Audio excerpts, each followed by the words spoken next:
けそうですか？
大丈夫なの？あ、紐つけてんだ。あ、びっくりした。なんか出店出してるから、ポロンって。ペーンって自分でも時々、プルンと来たらどうしよう。怖いですね。あ、紐決めてた。うん。ですよね。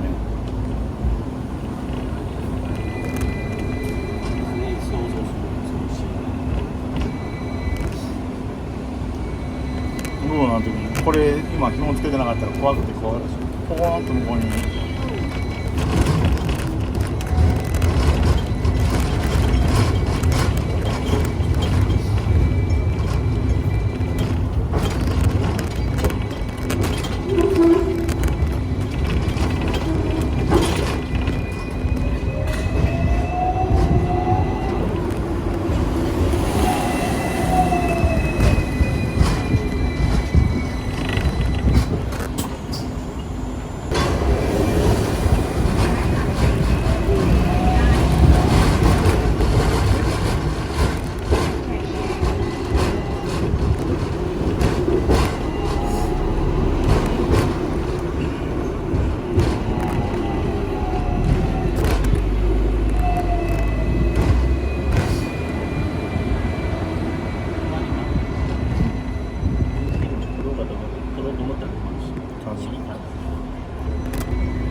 ですね。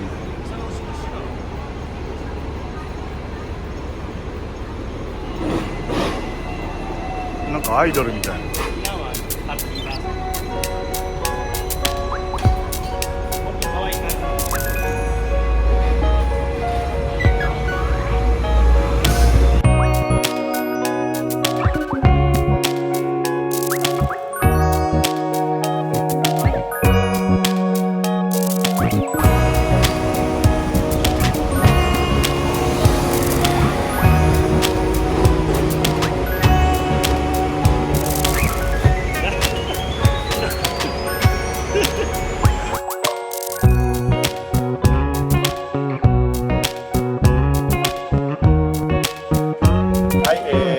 香港に来ました。久しぶりの4年ぶりの香港に来て、特に一日10年のプラス